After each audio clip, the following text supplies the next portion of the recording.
Hello, good evening. Welcome to episode 25 of the Wulong Talks podcast. My name is Jason, and I'm back in the hot seat once again. I had to take a little break last week, so apologies for that. But as said, we're back, and it looks like we've made the right time to come back as well because we've got some big, juicy stuff going on to talk to you about, or one thing in particular, which we're going to dive into because I think we're all kind of lit. But first of all, let me introduce to you the other guys who are here.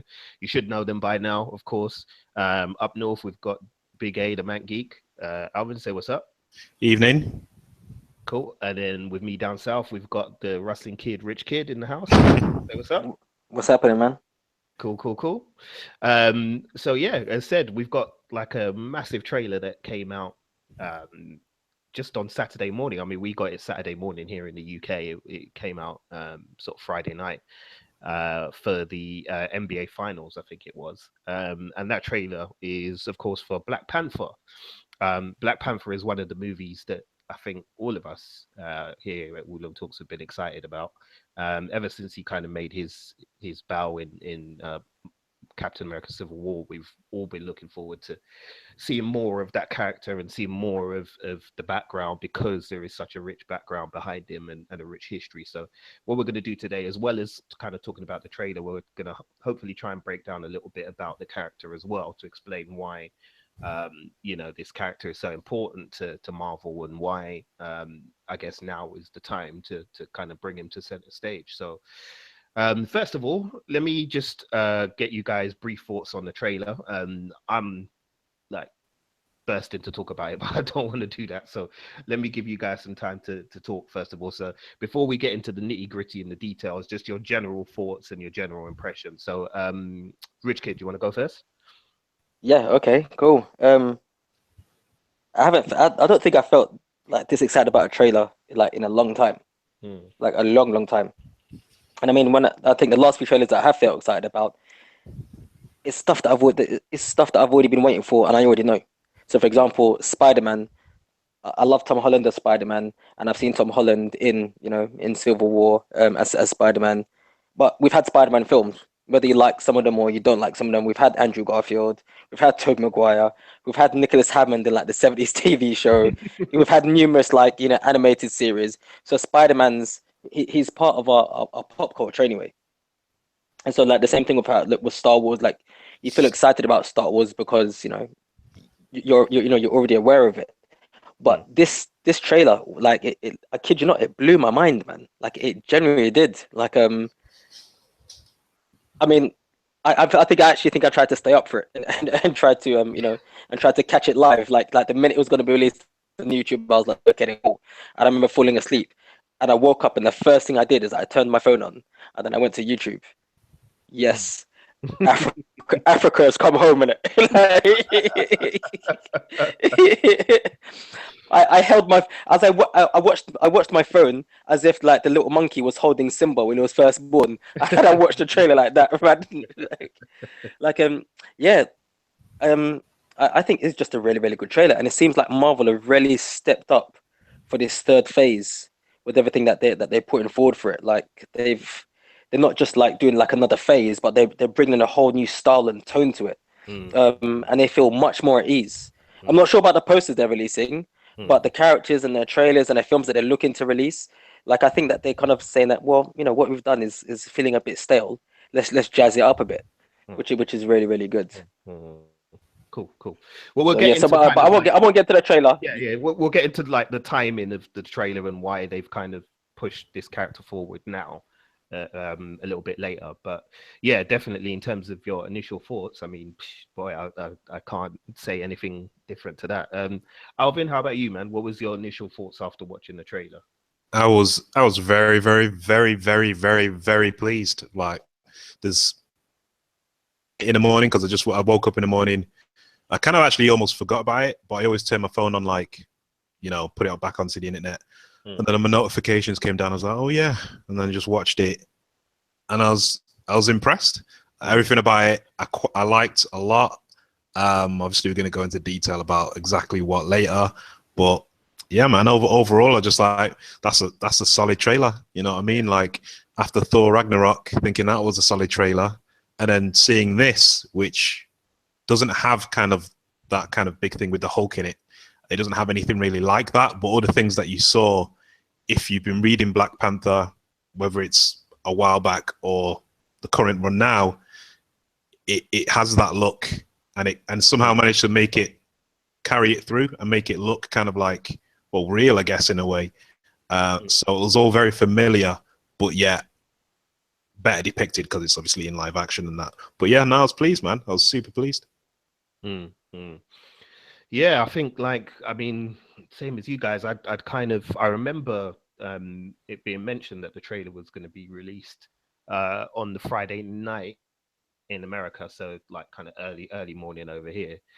So I toyed with the idea of kind of staying up, and then I realized I was like, no, I'm not gonna make it. I'm talking about like sort of 4 a.m. UK time. Like I'm really not gonna be able to manage that. So kind of like you, I went to sleep, and then I woke up first thing in the morning, and first thing I was like checking my phone, thinking, has this thing come out yet? And then I was like, oh crap, yeah, there it is.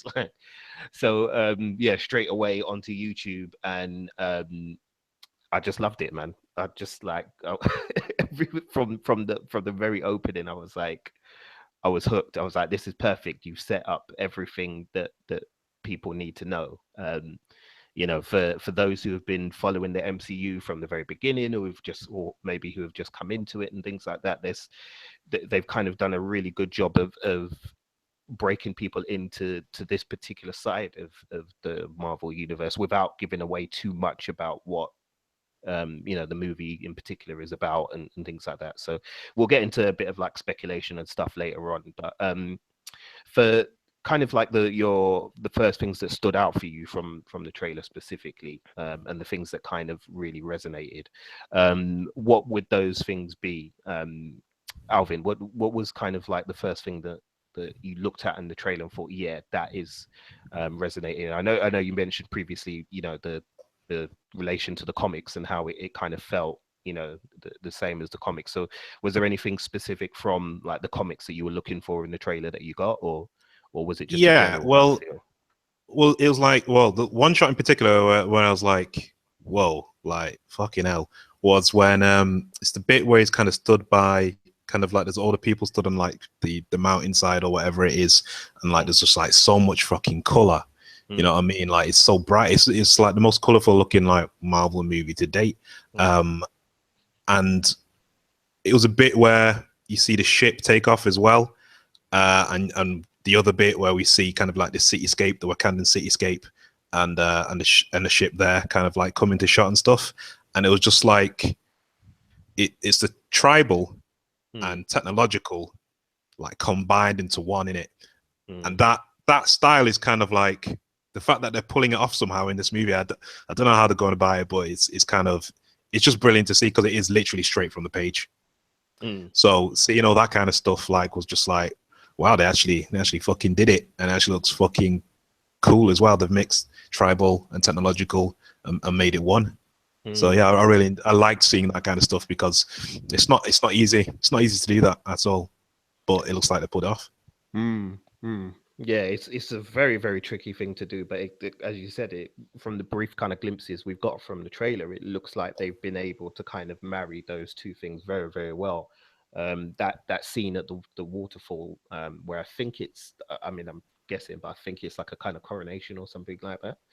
The way in which, as you said, you know, they've managed to kind of give you a sense of the historical and the tribal, but then, you know, the next shot is this giant like kind of spacecraft taken off from, you know, from this waterfall where this coronation ceremony is taking place, kind of, and the two don't kind of great against each other. They fit perfectly, and that's what, you know, what the comic book does. So for them to be able to pull that off on the screen in such a short sequence is outstanding, man. So yeah, definitely that was a big plus for me. Rich, how about for you? Was there anything like in particular that kind of stood out? Doesn't necessarily have to be from the comic books, but just something that kind of made you think, oh yeah, they've nailed it, you know? You know what it was? It like the first thing that got me. I mean, like everything that Alvin said about basically, you know, like just being color, just being black. Like it was I don't know. Sometimes I feel that when people say that they need like some, you know, you hear some people say that there's not enough representation for whatever, you know, whatever they may be, whether it be like sexual orientation or like a particular race or anything. And then sometimes I'm like, oh, well, maybe sometimes you're moaning. That's just the hard headedness of me. The trailer for the Black Panther, and then I see all of those black people on screen, and I'm just like shit, like that's just like that before, like especially in a genre like this. So I mean, so that, like I said, so like what you guys have said already, that really caught me. But what really kicked off this trailer for me was Andy Serkis, who I still think is an actor who doesn't get enough praise or enough like enough props as he deserves. And it's just that little speech that he gives where he's talking to like Martin Freeman's character, Everett Ross. And Ross tries, and I like the fact that in South Africa, and then he's, you know, you can tell he's just like a bit of an ignorant African. Not say that all South Africans are like that. And then you've got Ross trying to play that ignorant white man who's just like, oh yeah, they've just got really nice textiles, you know, good farming, agriculture and stuff like that. And then it's just that thing where he just talks about Wakanda. And like, yeah, this isn't a place that you just go to, man. Like this is a dangerous place, and I've survived. And it's kind of like the continuation of what that little speech that he gives in Age of Ultron. Speech. He has like his whole little, I call it like a little Joker moment where he's, you know, he's laughing at the window and he's like, haha, I can see you. And then you see T'Challa and he's looking like, okay, we've kind of been rumbled. And then it flows into like the whole thing of like going into Wakanda. But that little speech, I think, perfectly sets up the trailer for me, because I don't think you actually hear anybody else speak in the trailer apart from those two characters. Yeah, that's right. Yeah. Yeah, that's very true. Actually, you don't hear any other. Yeah. Oh no, there is voiceover from. There's voiceover from John Carney. Oh, is that who that is? Yeah, I thought that was T'Chaka for some reason. Yeah. Well, that's who it is. Is T'Chaka. Oh, it is okay. T'Chaka, yeah. So, that would be okay. Yeah, but he's not. Is he alive in the? Well, he's not going to be alive in the movie unless it's a flashback, right? Probably flashbacks. I've heard there's flashbacks in it. So yeah, there's. Okay, but bar that though. Yeah. But yeah, no, Rich, you're right, man. I think Andy Serkis is really underrated. I mean, I love kind of what he does, particularly with because I'm a big fan of the Planet of the Apes movie, so I've loved what he's done with like the Caesar character and things like that. But aside from the mocap thing, he's actually a good actor in general. And yeah, what he's done with Claw is just wicked. Like it's just pitch perfect. From Age of Ultron, when he was introduced in there, I was like, yeah, I like this guy. I like what he's doing with this character. And as you said, it's a great way to kind of set up the trailer and the scene. Who don't know, because there are you know, I said we were kind of talking about this before we went live. There's a lot of people who don't really know much at all about Black Panther and who the character is and where he comes from, what he represents, and why he and, you know, the world that he represents is so important to Marvel history, into the Marvel universe. And it seems that, you know, the Marvel Studios and the MCU are positioning him to be that similar type of character there. So yeah, you know, they've done a great job in doing that. So listeners, we'll get into a bit of an explanation of that in a moment. So we'll go into some of the details about kind of where Black Panther comes from and all of that kind of thing. But in general, were there any other kind of general things that stood out from you from the trailer specifically, guys? Of like other actors, you know, how did the CGI look to you? I mean, I know it's not a finished movie, so, you know, there's obviously going to be parts of the CGI that aren't necessarily complete at this point. But did everything kind of look polished and look the way you would feel it, or the way you would want it to look in a Black Panther movie? Sorry, Alvin, you can go. Yeah, I mean, in terms of anything else that stood out, I could have sworn I saw Manape near the end of the trailer. Yeah, I thought I did as well. Okay, yeah. I thought I was tripping off. I was like, is that how they're gonna do Manape? But yeah, it looks like it. I mean, I'm looking at the screenshot now, and although it doesn't have a fucking gorilla head on him, it seems like it could be. But sorry, what you're saying? Is there anything else that? Oh, just in terms of like, were there any like other actors or the moments or anything like that kind of stood out for you in the trailer? I didn't notice Michonne from The Walking Dead was literally right front and center of the screen for a certain amount of the trailer. I didn't notice it until I saw Fat Man and Batman, and they mentioned. I was like, oh yeah, that's That's why that's why she's reminding me. I couldn't place my finger as to who the hell she was, and then I just realized. But no, if you look carefully in the trailer, you can see quite a lot of the cast in a few quick shots here and there. Yeah, Effects wise, like the stuff that we do see is all kind of like basic stuff anyway, apart from kind of like the last kind of shot, which is like a Matrix like slow-mo bit. But it's really good, and it's just fucking really a really cool way to fucking end the trailer. With him like doing that flip or on that car and that onto the other car. But that's probably about it for me. I think like so far what we've seen, it looks kind of polished enough. It'll probably be more polished by the time we see it, but I think so far for a teaser, it looks great so far.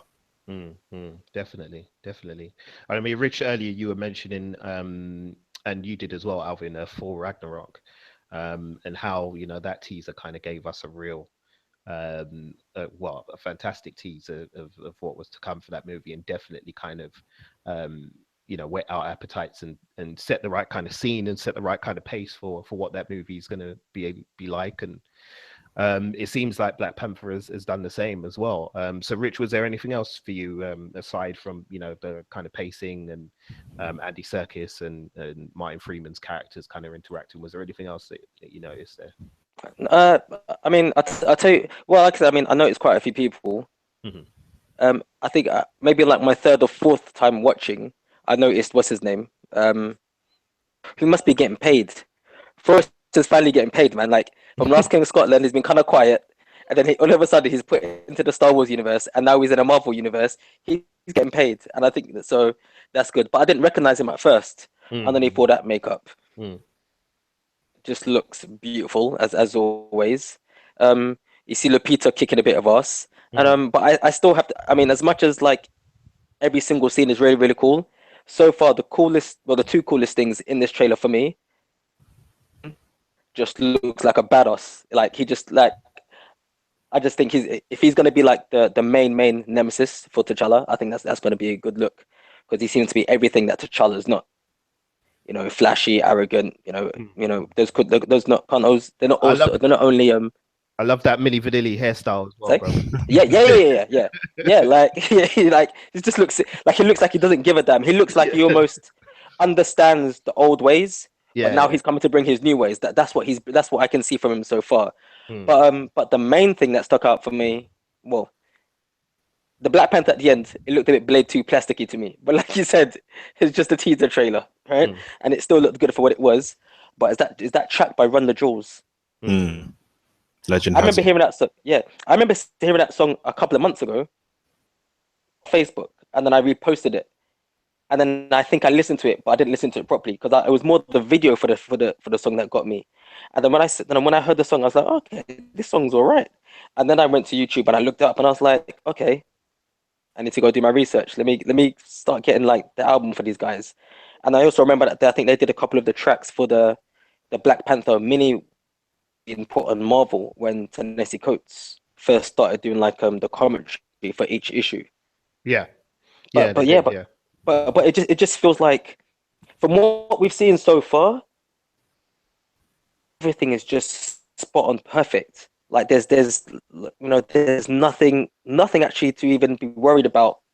I know it's this is like early days yet. Nothing to be worried about, and nothing to be even be upset about from what we've seen and what we've heard so far. This could be another. We could have it out of the Marvel universe. We could have another for a first movie. We could have another Iron Man on our hands, which I consider like a 9 or 10 out of 10. It's literally a perfect film to me. And so we could actually have like another one in Black Panther. Yeah, that's entirely plausible, man. I mean, it's like when you look at the talent involved. I mean, I'm just looking at the cast list here as you were chatting, and like the cast list is stacked. Like there's so much talent in this movie. It's crazy. And then you look at like who's behind the camera as well. With oh god, I've forgotten his name now. His name's gone from my head. Ryan Coogler. The director, Ryan Coogler. Yeah. And the amount of talent that's involved in this is crazy. So you can kind of see why, like, because Kevin Feige's been like hyping this like for a minute, and you can kind of see why he's hyping it. Like he genuinely seems to be excited about like the film and what they're doing. Not to say that he isn't, you know, with any other things that they've done, but he keeps going on about how, like, you know, how high class the film is, how like high class the storytelling in the film is. You know, he keeps saying we've never had a cast like this before. Like, we've never been able to get to put together like that amount of talent in one movie at the same time, you know. So they're really kind of, there's obviously a lot of enthusiasm behind you know, Marvel Studios for this film. A couple of months ago, they did like an open house thing at Marvel Studios, where they invited some of like the American press to go and to visit the studio and to have Oh yeah. a walk around. And they had like a brief chat about like kind of Guardians of the Galaxy Volume 2, Black Panther, Thor Ragnarok, and Infinity War as well. And like a lot of the journalists who were invited and came out of there kept saying that, you know, the one thing that they took away from it all was how kind of proud they all are of Black Panther, and how proud they are of the movie in terms of the quality of what they're putting together. Because apparently they got to see like at least a good 3 or 4 scenes, and they were saying, you know, these scenes obviously weren't finished in the sense that, you know, the visual effects weren't finished and blah blah blah, but you know, you could see the confidence in Marvel Studios was so high in this film that it's like, yeah, we're ready to show you the rushes because that's how good we think this is. So yeah, you know, there's obviously a lot of as said, a lot of positivity and a lot of confidence around the movie. So yeah, you know, it looks like we may be, as you said, Rich, onto like another really really high quality Marvel movie and introduction movie.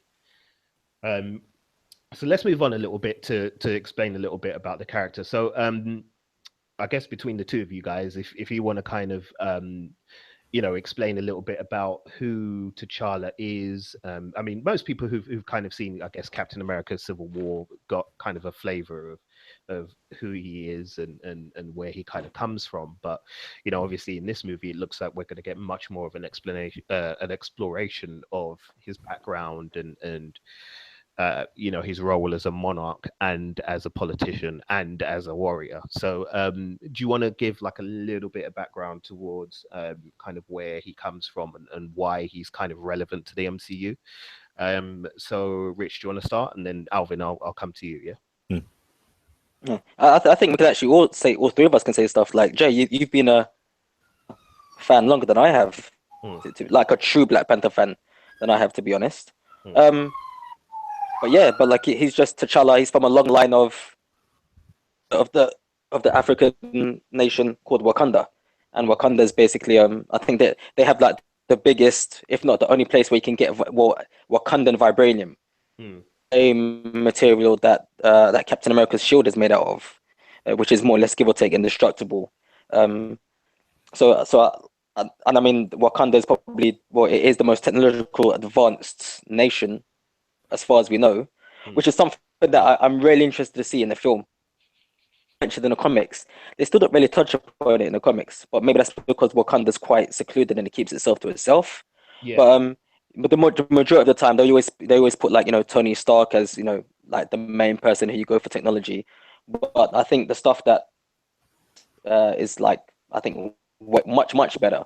I know that in the comic books that T'Challa's provided quite a bit of technology. And I think one of the things that he provided was like the Skyjet that Hawkeye used to use in the 80s and the 90s, and the Avengers Quinjet used to get around. So I mean, yeah, I can add that, and then obviously we can like throw bits and pieces of history in. So Alvin, if you want to go. Well, I don't know if there's really anything else to add. Just kind of like, I don't know what to say. I have no idea. That doesn't happen often. It's just because it's like once you go over the basics, it's kind of like that's kind of it.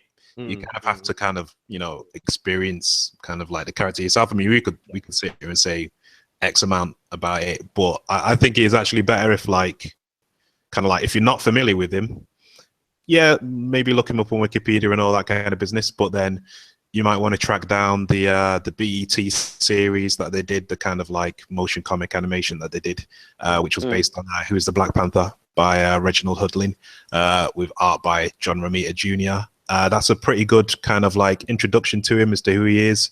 and it's the kind of like his skill set really, and it kind of tells you all the basics like you need to know about what kind of like Richard said about the vibranium, specifically the what's it called, the Great Mound is what they refer to it as. Yeah. That they man their vibranium from, and occasionally sell some of it. But yeah, no, I think it's just kind of like, yeah, Richard's gone over the basics, so I kind of have nothing else to say.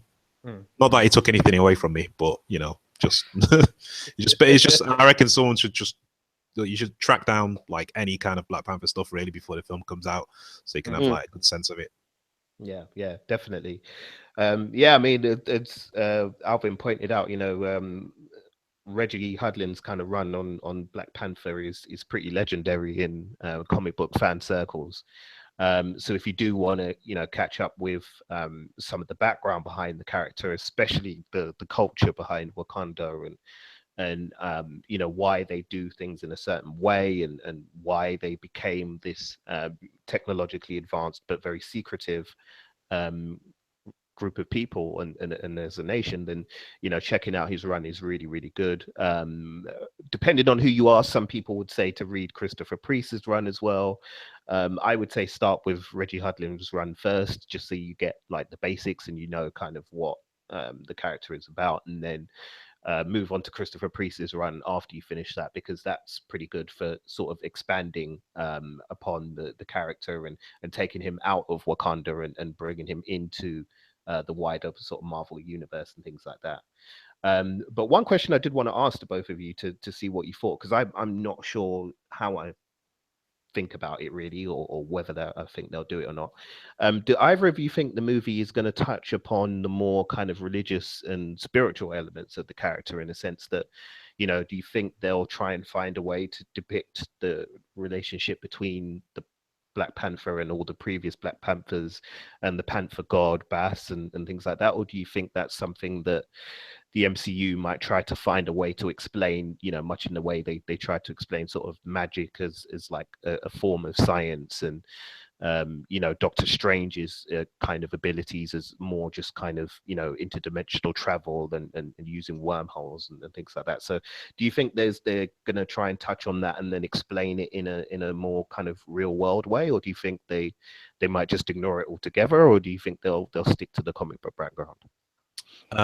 I think if they do it, it will probably be like kind of like a meditation kind of thing, I suppose, or something like that. Just because it's kind of like a lot to, considering that the character's not a magic user himself, to kind of then just throw that in there would seem a bit left field and be a bit like, maybe that would throw some people off.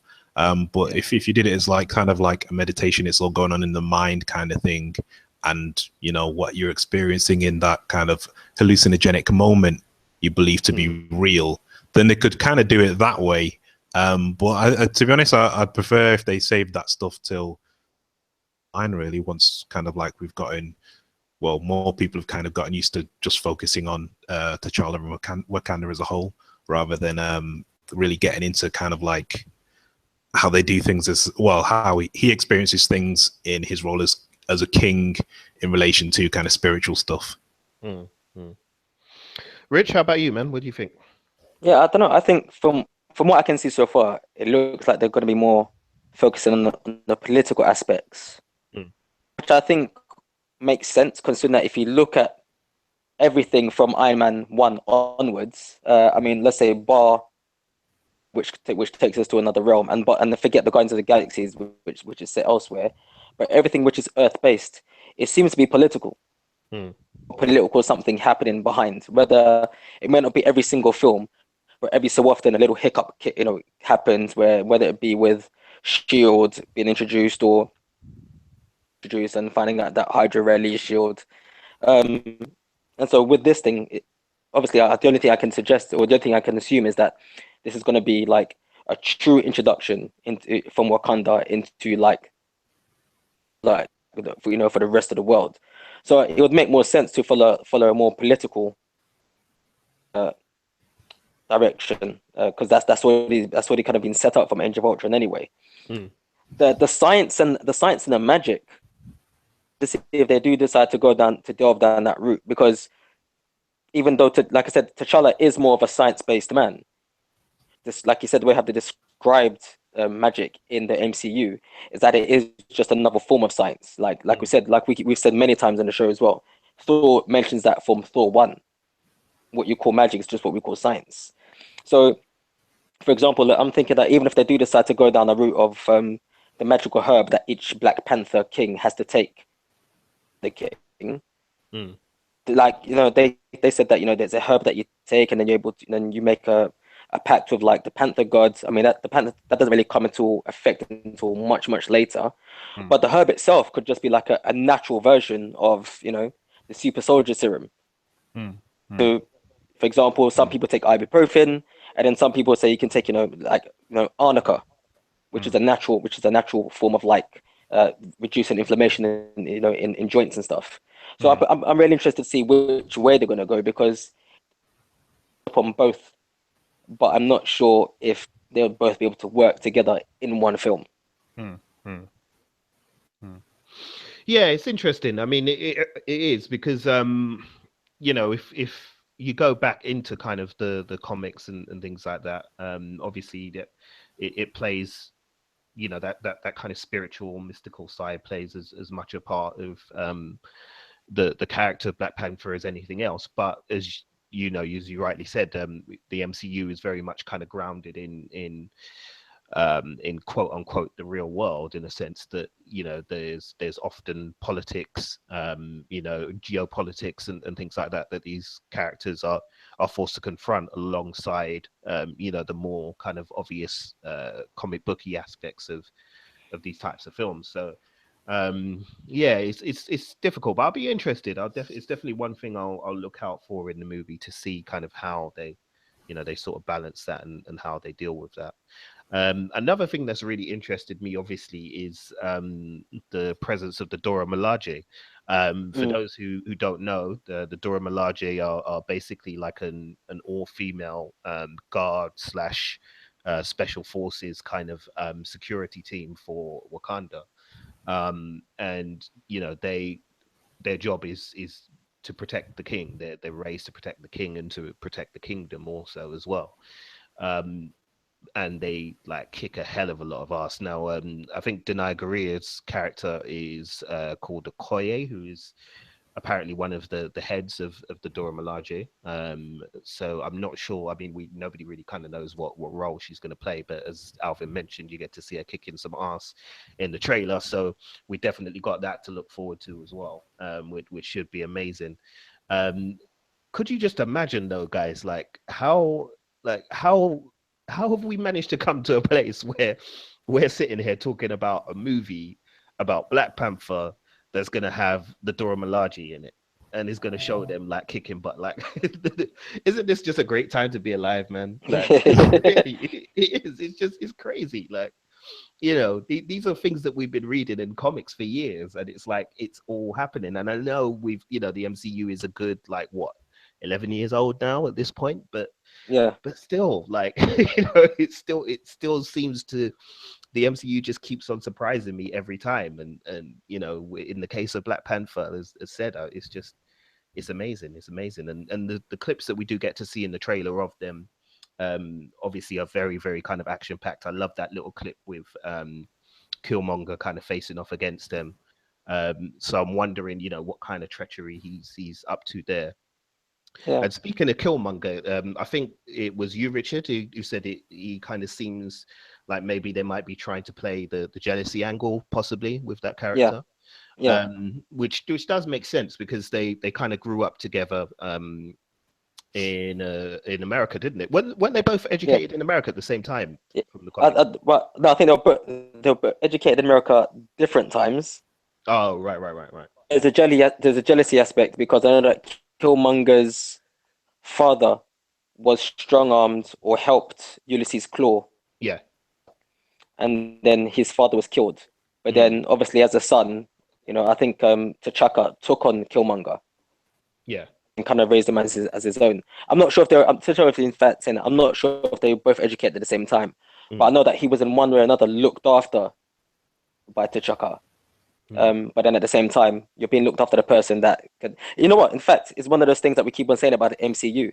The majority or the main characters, they always have like father or mother issues. So in Yeah, essence, this is just another Thor, Odin, and Loki type of thing happening, yeah, where yeah. Odin goes to defeat the first giant, and then sees a little baby and goes, "Hey, little pink baby," and takes the baby, and then looks after him, and then there's a whole jealousy aspect happening. Mm, mm, It's mm. I think if I remember correctly, it's somewhat similar to that.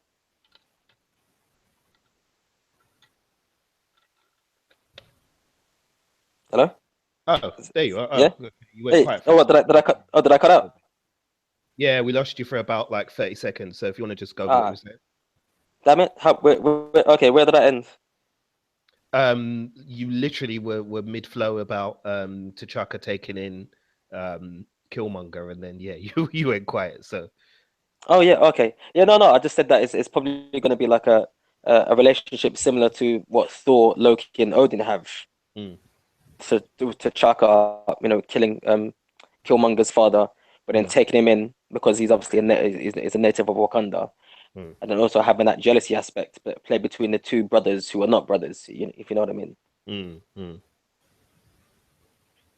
Yeah, so man, it's very interesting, and I'm just intrigued to see like kind of how they're gonna play that off. Another thing that's intrigued me as well, which I saw in the trailer, is that and I kind of forgotten this, I don't know why, but Shuri is in this movie as well. For Yeah. those who don't know, Shuri is Black Panther's sister, younger sister. She's got her own whole kind of story arc as well.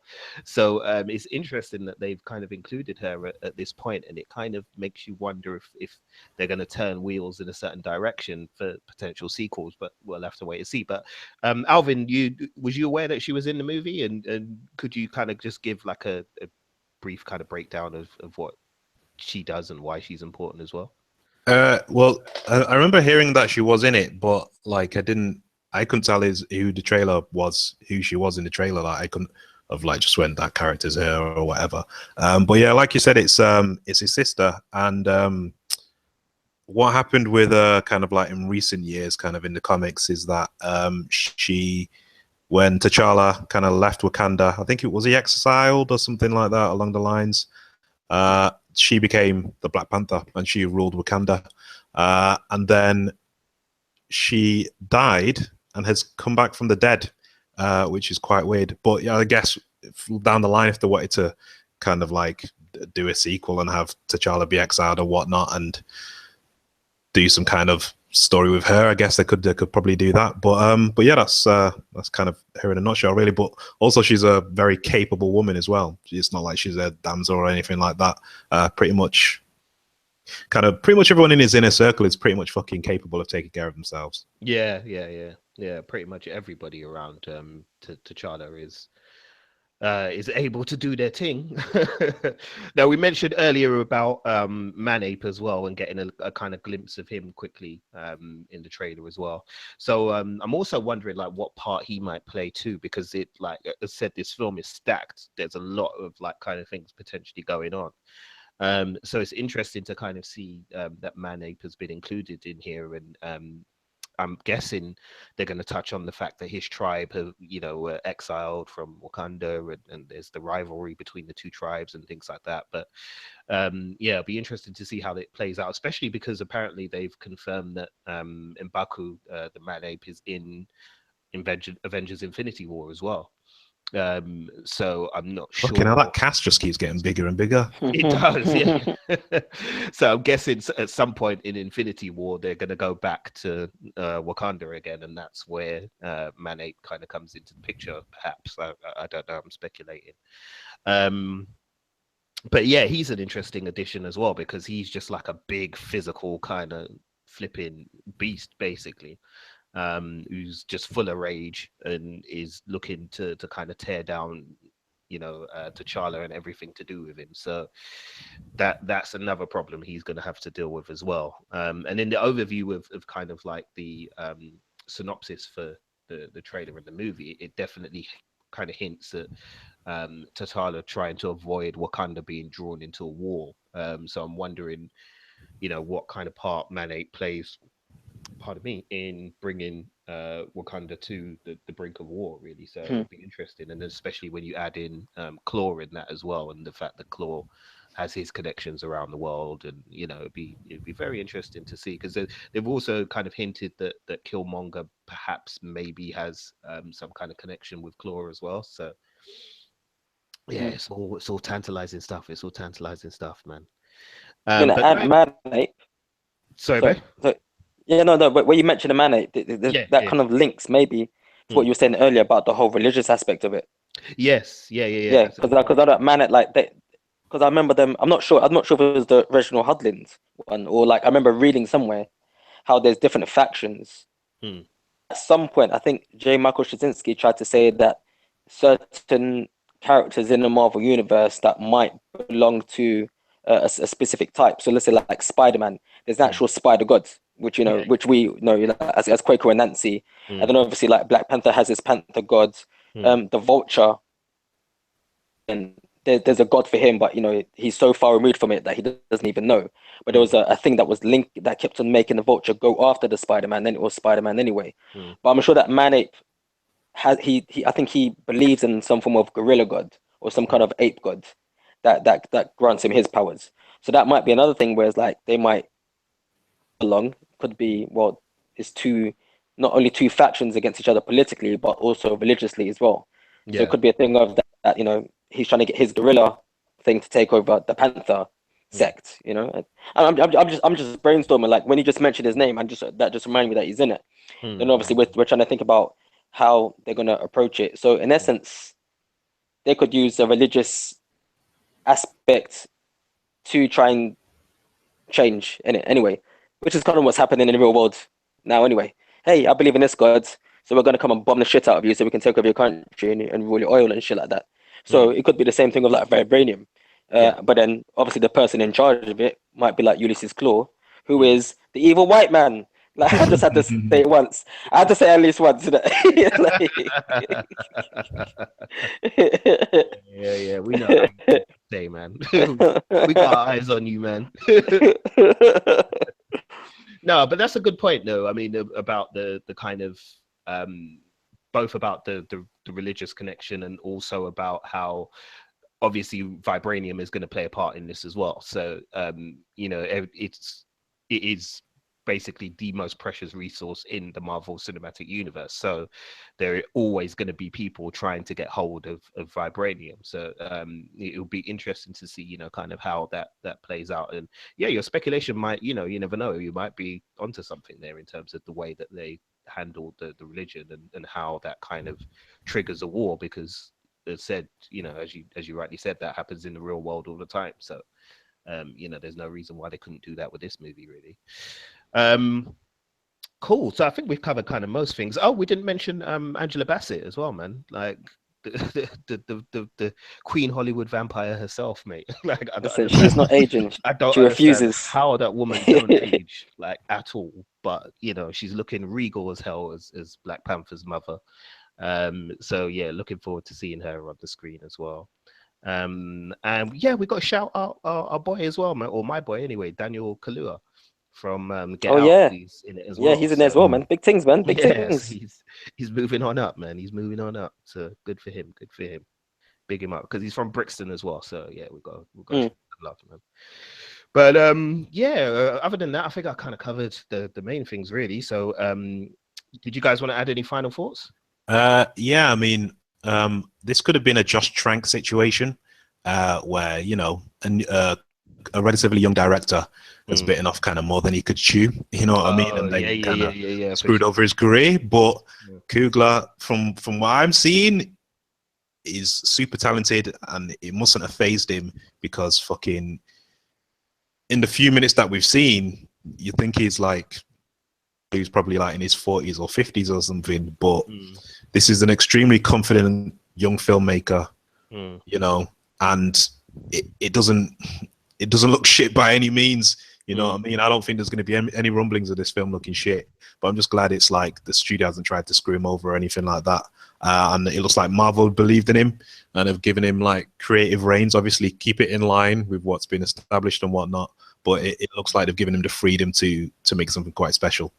Mm-hmm. I love the way that they keep you know, they've really gone out of their way to pick kind of a lot of indie directors and smaller directors. Some people have kind of looked at it cynically and said, oh yeah, but it's because they're easier to control. But I don't think that's the case. I think they've actually done it because they know that the directors that they pick and that they're working with are going to bring something different to each movie. Because you mentioned that right at the top, Rich, about how, you know, they've been trying to change the style of the MCU by kind of with each individual movie adding a you know, a different flavor, so it doesn't feel formulaic, you know. And going back to what you said, Alv, you know, Coogler, I think, is a guy who, you know, if you've seen Fruitvale Station and Creed, and if you haven't, why haven't you seen those two movies? Because them two movies are excellent. But you know, if you've seen those two movies, he's a guy with a very kind of singular style, as Alvin said, a lot of talent and a real kind of voice that comes through with his work. And obviously, you know, Marvel looked at that and said, yeah, we want some of that for our Black Panther. And you know, it doesn't seem like there's any kind of issues. I mean, it seems like he's just kind of stepped into it like you know, like a comfortable pair of shoes and made it work for him. So if that's the case, then we should be getting ourselves a damn fine movie. So yeah, we're definitely looking forward to that, man. Rich, did you want to like add any final thoughts or anything?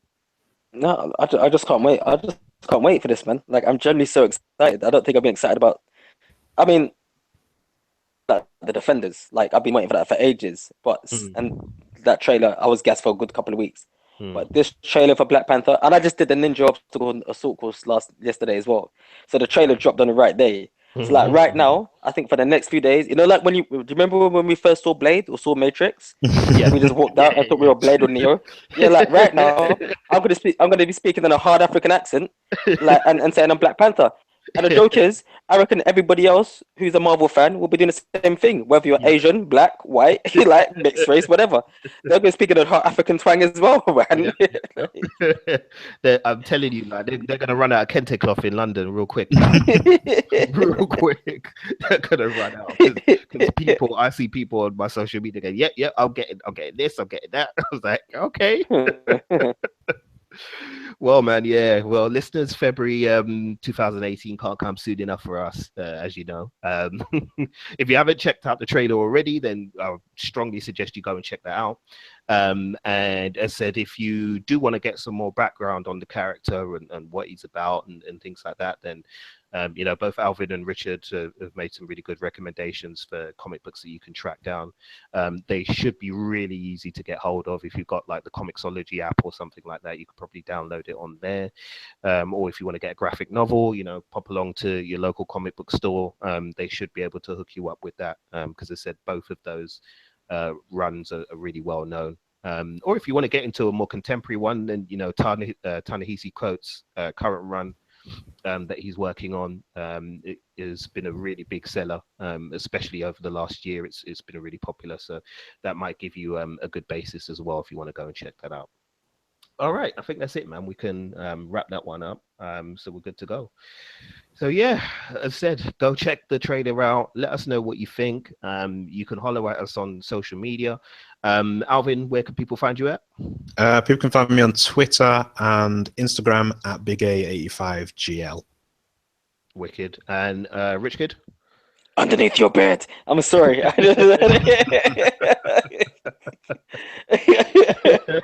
No, not underneath your bed because I'm scared of the dark myself. No, Instagram, Rich Reviews 266. Twitter, you can find me Rich Reviews 266. No, is it Rich Reviews 266 or just Rich No, it's Reviews? just Rich Reviews. Rich Reviews. You forgot your own Instagram. And listen, no, I'm like after yesterday, I hurt my ankle and I've been in a fever and like in and out like for like the past 24 hours.